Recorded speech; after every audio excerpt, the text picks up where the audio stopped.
Maratha under Peshwas. After Shivaji's death, the effective control of Maratha kingdom fell into the hand of Peshwas, who served Shivaji's successor. Now, अब शिवाजी की death के बाद Maratha kingdom Peshwas के under आ गया था और जो कि शिवाजी के सक्सेसर्स थे. There seat of power was at Pune और उनकी जो सीट थी या उनकी जो कैपिटल थी जहां वो रहते थे वो पूना थी. Under the Peshwas they developed a successful military organisation और पेशवाज में उन्होंने एक मिलिट्री ऑर्गेनाइज करी. The Maratha fought against the Mughals and expanded their territories between 720 to 1761 और फिर उन्होंने अपने एरियाज को और ज्यादा एक्सपांड किया. Malwa in Gujarat were seized by the Mughal during 1720s और मालवा और गुजरात को मुगल ने क्या कर लिया था, सीज कर लिया था, मतलब जब्त कर लिया था. ठीक है. Then after the 1737 raid on Delhi, Maratha expanded their territory further towards the north in Punjab and Rajasthan. अब जैसे ही मराठास ने दिल्ली पर रेड की, राइट, अटैक किया, तो उन्होंने क्या किया, पंजाब और राजस्थान का जो एरिया था उसे अपने अंडर ले लिया. Into Bengal and Orissa in east and into Karnataka and Tamil Nadu in the south. ये सब एरियाज मराठास ने अपने अंडर ले लिए, Punjab, Rajasthan, Bengal, Orissa, Karnataka and Tamil Nadu. Then the Marathas, however, also collected tributes from these areas but did not include them in Maratha Empire. और मराठास ने क्या है, ट्रिब्यूट्स भी कलेक्ट करी लेकिन उसे मराठा एम्पायर में इंक्लूड नहीं किया. Under the Peshwas, Maratha Empire was converted into a loose confederacy governed by independent Maratha chief, which turned out to be primary cause of Maratha downfall. अब Maratha, wait a second.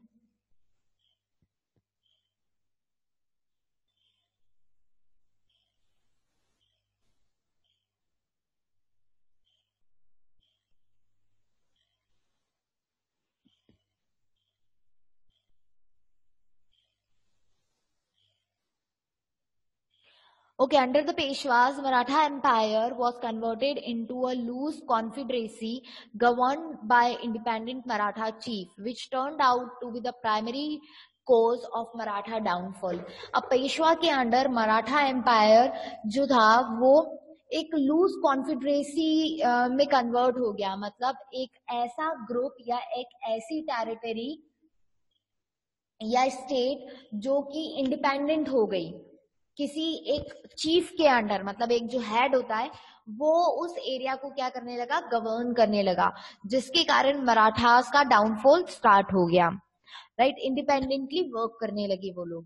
The third battle of Panipat in 1761 not only resulted in defeat of Maratha army but also split the dome of Maratha cause. अब third battle of Panipat में Maratha army को defeat कर दिया और जो उनकी डोम्स थे या बोल सकते हैं उनके जो ग्रुप्स थे या जो उनका एम्पायर था वो क्या हो गया, स्प्लिट हो गया. There were two developments were after the third battle of Panipat. दो डेवलपमेंट हुए थर्ड बैटल ऑफ पानीपत के बाद, which had far-reaching consequences in Maratha affairs. और जिसके कारण दो चेंजेस हुए, मतलब दो डेवलपमेंट हुए और मराठा अफेयर्स का रिजल्ट था, that is the Maratha were defeated in the battle and it ended their possibility of establishing an all India empire. अब मराठा जैसे ही बैटल में डिफीट हुए, हारे, उनकी जो पॉसिबिलिटी थी कि वो पूरे एम्पायर, पूरे इंडिया को क्या करेंगे, रूल करेंगे, वो खत्म हो गई क्योंकि वो वार में हार चुके थे. It led to establishment of Maratha succession states और इसके कारण मराठा का सक्सेशन स्टेट जो था वो स्टेब्लिश हुआ. जैसे जो सक्सेसर्स होते हैं, जो सन होते हैं, वो मराठा एम्पायर को क्या किया, उन्होंने स्टेब्लिश किया. In Gujarat and Gaikwad family founded one with its capital at Baroda. अब गुजरात में गायकवाड़ फैमिली ने क्या किया, अपने आप को स्टैब्लिश किया और उनकी कैपिटल सिटी बड़ौदा थी, right. Likewise Bhosles also settled themselves at Nagpur, और जो भोसले फैमिली थी उन्होंने अपने आप को कहाँ सेटल किया, नागपुर में, with their dominion stretching up to Odisha. और नागपुर से लेके ओडिशा का जो पार्ट था वो किसके अंडर था, भोसलेस के अंडर था, भोसले फैमिली के अंडर था. Then emergence of new state. First one is Bengal. जैसे Bengal broke away from Mughal control under Murshid Quli Khan. अब बंगाल सिंस किसके अंडर था, इनिशियली वो मुगल्स के अंडर था, और जैसे ही बंगाल ने अपने आप को या बंगाल के किंग ने इंडिपेंडेंट किंगडम डिक्लेयर किया, तो वो किंग कौन थे, मुर्शिद कुली खान थे. He transferred his capital from Dhaka to Murshidabad. उन्होंने अपनी कैपिटल सिटी ढाका से कहाँ ट्रांसफर कर दी थी, मुर्शिदाबाद ट्रांसफर कर दी थी. ही gradually assumed autonomy through continuing to pay tributes to the Mughal Empire. और उन्होंने एक ऐसी ऑटोनॉमस या इंडिपेंडेंट वो ऑनरशिप ले ली थी, लेकिन फिर भी वो मुगल एम्पायर को क्या करते थे, ट्रिब्यूट्स पे करते थे, मतलब कुछ भी पे करना होता था जिसके कारण a kind of gift, right. So वो क्या करते थे, ट्रिब्यूट्स देते थे मुगल एम्पायर को, और फिर उस प्लेस को वो इंडिपेंडेंटली या ऑटोनॉमस तरीके से रूल करते थे. ही कैरिड आउट फॉलोइंग रिफॉर्म्स, और उन्होंने बहुत सारे चेंजेस किए, जैसे कि रीऑर्गेनाइजेशन ऑफ फाइनेंस. जो फाइनेंस था उसको रीऑर्गेनाइज किया, जैसे जो कलेक्ट करते थे वो रेवेन्यू, उसका तरीका जो था वो उन्होंने रीऑर्गेनाइज किया. By transfer of large part of Jagir lands into Khalsa's land and introduction of system of revenue farming. अब उन्होंने क्या किया, जो जागीर थी, लार्ज पार्ट जो जागीरदार को प्रोवाइड किया जाता था, उसे उन्होंने खालसाज में कन्वर्ट किया कि ये जो लैंड है ये क्राउन लैंड है, खालसा लैंड है, जागीर नहीं है. और फिर उन्होंने रेवेन्यू फार्मिंग का सिस्टम इंट्रोड्यूस किया. Then reorganisation of administration by giving equal opportunities of employment to Muslim and Hindus. और उन्होंने एडमिनिस्ट्रेशन, उनकी जो कोर्ट थी, उनका जो एडमिनिस्ट्रेशन था, उसमें मुस्लिम्स और हिंदूज को इक्वल अपॉर्चुनिटी थी, राइट. इक्वल जॉब प्रोवाइड की, इक्वल ऑफिसेस प्रोवाइड किए. Then expansion in trade and commerce. अब उन्होंने क्या है, ट्रेडिंग भी स्टार्ट करी, मतलब इम्पोर्ट एक्सपोर्ट भी स्टार्ट करा. By encouraging Indian and foreign merchants, provided security to them on road and rivers, checked private trade by officials, prevented bungling in custom administration and so on. अब उन्होंने क्या किया कि Indian और foreign merchants को encourage किया कि आप ट्रेडिंग करो, और उसके साथ साथ उन्हें सिक्योरिटी प्रोवाइड करी, जैसे कि रोड्स पे सिक्योरिटी प्रोवाइड करना, या रिवर्स पे. और जो प्राइवेट ऑफिशियल्स होते थे वो ट्रेडिंग के ऊपर चेकआउट करते थे कि कहीं पे कोई डिसऑनेस्ट तो नहीं है, right. Then regulating foreign trading companies को रेगुलेट करना by maintaining strict control over activities. अब उन्होंने क्या किया, स्ट्रिक्ट कंट्रोल किया सारी एक्टिविटीज को, preventing servants of the East India Company from abusing the privileges granted to the company by Mughal farman of 1691 Aurangzeb and 1770 Farrukhsiyar. अब उस टाइम पर इंडिया के कुछ पार्ट में ब्रिटिशर्स या ईस्ट इंडिया कंपनी आ चुकी थी, और उन्हें क्या हुआ था, उन्हें परमिशन मिल गई थी. ये फरमान क्या था, एक परमिशन थी जिसके अंडर जो ईस्ट इंडिया कंपनी है वो अपने आप को यहाँ पर ट्रेडिंग कर सकती है. कंपनीज उन्होंने बनाना स्टार्ट कर दी थी. तो उन्होंने क्या किया, जो लोकल चीफटेन्स या मर्चेंट्स जो थे उनको प्रिवेंट करा एक्सप्लॉयटेशन से. Then establishment of law and order by suppressing the rebellions zamindars. और नए लॉज और ऑर्डर्स बनाए, रूल्स बनाए, जिसके कारण जो जमींदार उनके अगेंस्ट थे, राइट, उन्हें शांत किया, मतलब उन्हें जस्टिस दिया। The next one is Awadh. शहादत खान बुरहान उल मुल्क was appointed as governor of Awadh. अब ये पर्सन का नाम है दैट इज सादत खान बुरहान उल मुल्क, और ये अवध के गवर्नर थे, और इन्हें अपॉइंट किया था एम्परर मोहम्मद शाह ने इन 1722। Later he founded an autonomous state and introduced military reforms। और इन्होंने क्या किया, एक ऑटोनोमस स्टेट, एक इंडिपेंडेंट स्टेट और मिलिट्री में चेंजेस लाए, thereby making Awadh economically and politically strong, जिसके कारण अवध क्या था, इकोनॉमिकली और पॉलिटिकली स्ट्रॉन्ग हो गया था। Awadh was a prosperous state as it controlled the Ganga plain and was on the trade route between Bengal and North India। अब अवध एक बहुत ज्यादा prosperous या wealthy state था, क्योंकि ये गंगा प्लेन के क्योंकि ये गंगा का जो प्लेन था उसे कंट्रोल करता था, और ट्रेड रूट्स थे इसके, मतलब बंगाल और नॉर्थ इंडिया के बीच का एक ट्रेड रूट था जहां से सारे इंपोर्ट एक्सपोर्ट आते थे। Saadat exercise the political that is सूबेदारी, military and financial power himself. अब सादत खुद पॉलिटिकल, मिलिट्री और फाइनेंशियल पावर को देखते थे।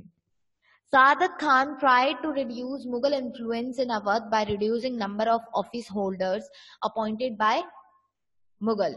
अब सादत खान ने क्या किया, जितने भी जागीरदार उन्होंने अपॉइंट किए थे उसे रिड्यूस कर दिया, ताकि जितना भी एरिया है वो सादत खान के अंडर आ जाए। For further control he reduce the size of jagirs, उन्होंने जागीर्स की साइज भी छोटी कर दी, and appointed his own loyal servant to vacant position. और जो वैकेंट जागीर थी, मतलब वो जागीर जो किसी के अंडर नहीं थी, किसी के कंट्रोल में नहीं थी, वो उन्होंने अपने लॉयल सर्वेंट को, अपने ईमानदार जो होते हैं उन सर्वेंट्स को क्या कर दी, उनके नाम पर अपॉइंट कर दिया। Then the account of Jagirdar were checked to prevent any cheating, and the revenue of all districts were reassessed by official appointed by the Nawab's court।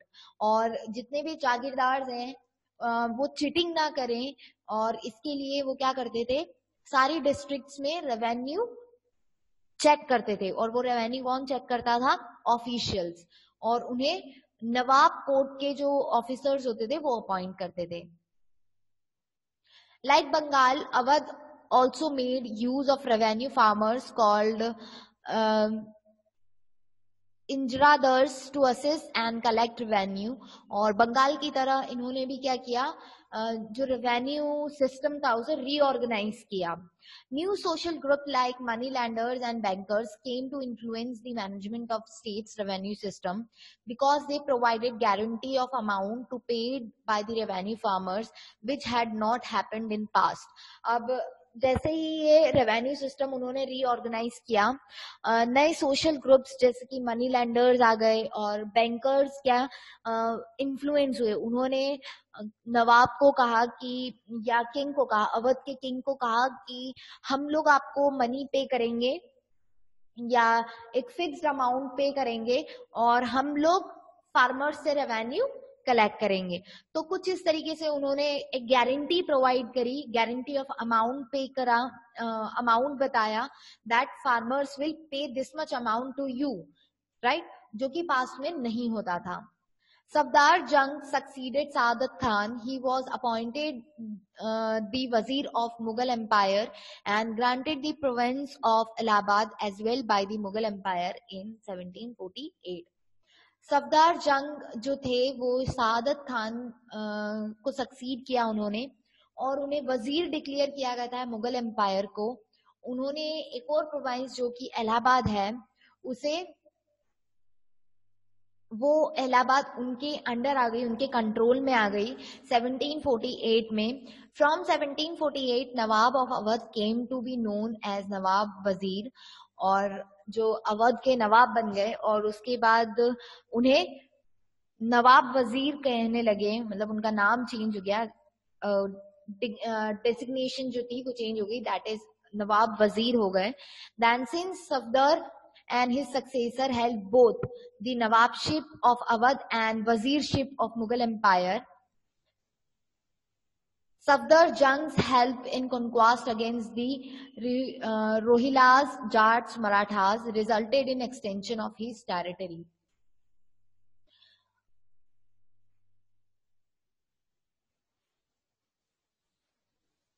वजीर is a kind of post. ठीक है, वजीर जो होता है वो post होती है उस टाइम पे. जैसे नवाब एक पोस्ट होती है, एक टाइटल होता है, ऐसे ही वजीर भी क्या होता है, टाइटल होता था. तो सफदर जंग जो थे वो नवाब भी थे और वजीर भी थे. इस कारण से उन्होंने रोहिलास, जाट्स और मराठास के ऊपर क्या की, कॉन्क्वास्ट की, मतलब जीत गए उनसे वार और अपनी टेरिटरीज को और ज्यादा एक्सपांड कर दिया. Suja-ud-Dullah, son of Safdar, succeeded the Nawabship of Awadh as well as the Wazirship of Mughal Empire. He was involved in the Battle of Buxar. अब सुजा-उल-दुल्ला जो थे वो सफदर के क्या थे, सन थे. अब वो भी नवाब और वजीर बन गए और उन्होंने एक बैटल लड़ा, that is battle of Buxar, जो आप नेक्स्ट ईयर 8th क्लास में पढ़ोगे. इन विच ही लॉस्ट इलाहाबाद एंड कारा, जिसके अंडर वो हार गए और इलाहाबाद और कारा जो प्लेस थी वो हार गए. Paid a huge indemnity to British, और जिसके कारण उन्होंने ब्रिटिशर्स ने उनसे एक इम्पॉर्टेंट प्लेस उनके अंडर ले ली and had to enter the defensive alliance with British, और जिसके कारण उन्हें ब्रिटिशर्स के साथ अलायंस बनाना पड़ा, ग्रुप बनाना पड़ा, एक defensive group. Then he met Warren Hastings and concluded the treaty of Banaras whereby Kara and Allahabad were sold to Nawabs, और जिसके अंडर उन्हें कारा और इलाहाबाद नवाब को सेल कर दिया in a huge amount. As a result, British troops were also stationed at Awadh to protect the Nawab, और उस वक्त ब्रिटिश ट्रुप ने, जो ब्रिटिश की जो आर्मी थी, उन्होंने क्या किया, नवाब को प्रोटेक्ट करने के लिए वहां पे अलर्ट हो गए. For which he had to pay subsidy to British, और उसके लिए उन्हें ब्रिटिश को क्या सब्सिडी पे करनी पड़ती थी, मतलब अमाउंट पे करना पड़ता था. नवाब अपनी प्रोटेक्शन के लिए क्या करता था, ब्रिटिश की ट्रुप्स को अपने फोर्ट के अराउंड स्टेशन कर देता था और उसके लिए उसे पेमेंट करना पड़ता था ब्रिटिशर्स को. He defeated Rohillas with the help of British and annexed Rohilkhand to Awadh in 1774. The state of Awadh was finally annexed by Lord Dalhousie in February 1856. और लॉर्ड डलहौजी ने क्या किया, जो अवध था उसको कैप्चर कर लिया. Wajid Ali Shah in last ruler was pensioned off and deported to Kolkata. और जो लास्ट एम्परर था, लास्ट रूलर जो थे, उन्हें क्या किया, पेंशन दे दी, मतलब उन्हें डिपार्ट कर दिया और कलकत्ता भेज दिया. ठीक है. Then next one is Hyderabad. The state of Hyderabad was founded by Nizam ul Mulk Asaf Jah in 1724. अब जो हैदराबाद था वो निजाम मुल्क असफ जहा ने फाउंड किया था 1724 में. After the death of Aurangzeb, Mughal power weakened considerably and Mughal emperor was unable to punish the Nizam. अब Mughal empire since weak हो चुका था और वो निजाम को पनिश नहीं कर पा रहे थे. The Nizam was confirmed as Viceroy of Deccan and granted the title of Asaf Jah by the emperor in 1725. So निजाम ने अपने आप को डिकेन का वाइस रॉय डिक्लेयर किया, मतलब हेड डिक्लेयर किया और अपने आप को एक टाइटल दिया, that is I am Asaf Jah, right, in 1725 उन्होंने ऐसा किया. He became practically independent though he continued to recognize the Mughal Empire as his sovereign. Now, अब उन्होंने प्रैक्टिकली अपने जो किंगडम था, अपना जो एम्पायर था, दैट इज जो हैदराबाद था, उसे इंडिपेंडेंट डिक्लेयर किया और ये कहा कि ये मेरे अंडर आएगा. Yeah, here head means king, right? Asaf Jha was able to garner the support of many commanders, skilled soldiers and administrators from North India who exploited the new opportunity in South. अब असफ झा को बहुत ज्यादा support मिला था, बहुत सारे commanders ने उन्हें सपोर्ट किया, कोई स्किल्ड जो सोल्जर्स थे उन्होंने भी उसे सपोर्ट किया. नॉर्थ इंडिया के जो एडमिनिस्ट्रेटर्स थे, मतलब जो मैनेज करते थे किसी एरिया को, उन्होंने भी इन्हें सपोर्ट किया. He appointed mansabdars and granted jagirs. अब इन्होंने भी सिमिलर जैसे मुगल्स ने किया था, मानसाबदार्स को अपॉइंट किया और उन्हें जागीर्स दी. He did not face any interference from Mughal emperor who was merely confirmed his decision. अब हैदराबाद के जो असफ झा हैं, उन्हें मुगल एम्परर ने बिल्कुल भी इंटरफेयर नहीं किया. He was independent. The reformers initiated by Nizam included the establishment of peace and security by suppressing all disaffected noble and putting them theft and robbery, effort to stop the plundering raids of Maratha, and revival of agriculture and industry by giving incentives to farmer and chieftains. अब निजाम ने क्या किया, बहुत सारे changes लाए, जैसे कि उनके एरिया में पीस रहे और लोगों को सिक्योरिटी मिले, इसलिए उन्होंने क्या किया कि जो थीफ थी, रोबरीज थी, जो प्लंडरिंग थी, उन सबको क्या किया, बंद किया. बहुत सारे एफर्ट्स लगाए. जो मराठास क्या कर रहे थे, प्लंडरिंग कर रहे थे, राइट, उसको स्टॉप करने की कोशिश करी. देन एग्रीकल्चर फैसिलिटीज प्रोवाइड करी. इंडस्ट्रीज में भी एग्रीकल्चर जो पीसेंट्स थे उन्हें भी इंसेंटिव्स दिए, मतलब पेमेंट किया फार्मर्स को और क्राफ्टमैन्स को, राइट.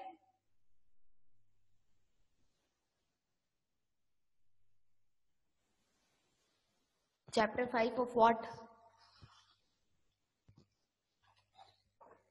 हिस्ट्री का चैप्टर 5.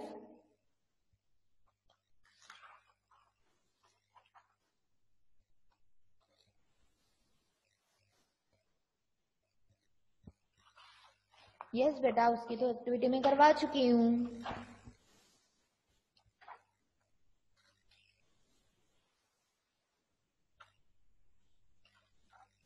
एक्चुअली चैप्टर नंबर 5 बेटा आपके कोर्स में ही नहीं है. आप क्या सो रही हो?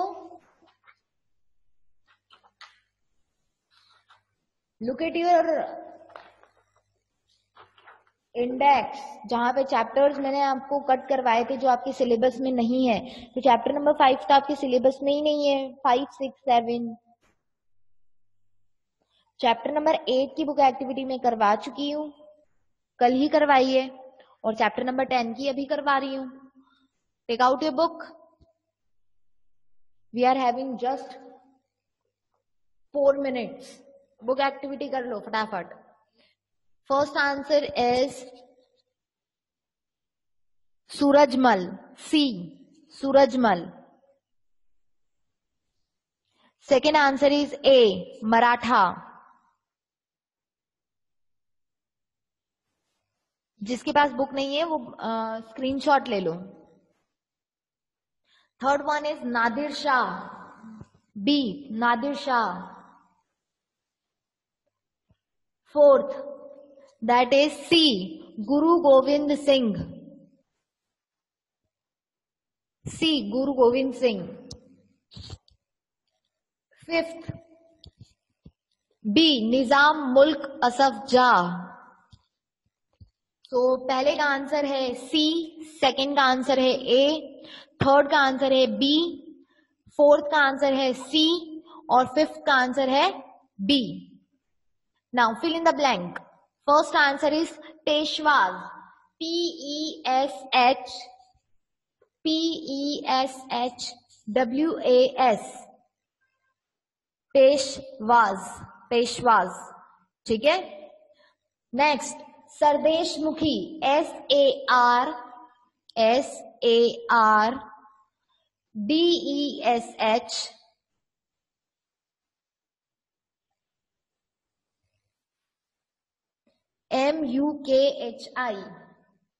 अदिति आप क्या बोल रही हो, मुझे समझ में नहीं आ रहा है, प्रॉपरली लिखो चैट बॉक्स में जो भी प्रॉब्लम है।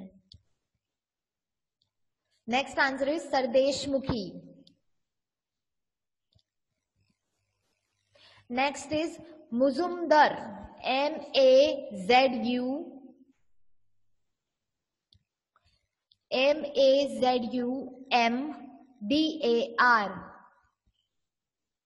MAZUMDAR, Mazumdar sorry, MAZUMDAR। Next Jat kingdom reached zenith under Surajmal, SURAJMAL, Surajmal. Next is Asaf Jah, ASAFJAH,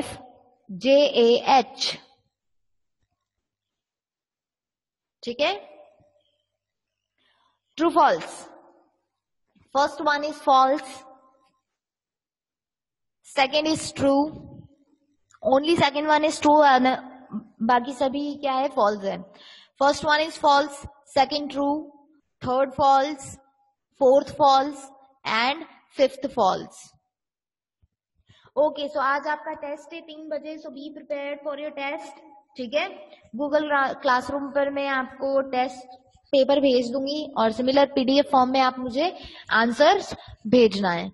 and आपका जो होमवर्क है वो भी मैं आपको टेस्ट के बाद भेज दूंगी। अभी मैं आपको बता देती हूँ that your homework is chapter number 4 की book activity plus first 5 question answers, वो आपको क्या करना है, लर्न करना है, ठीक है।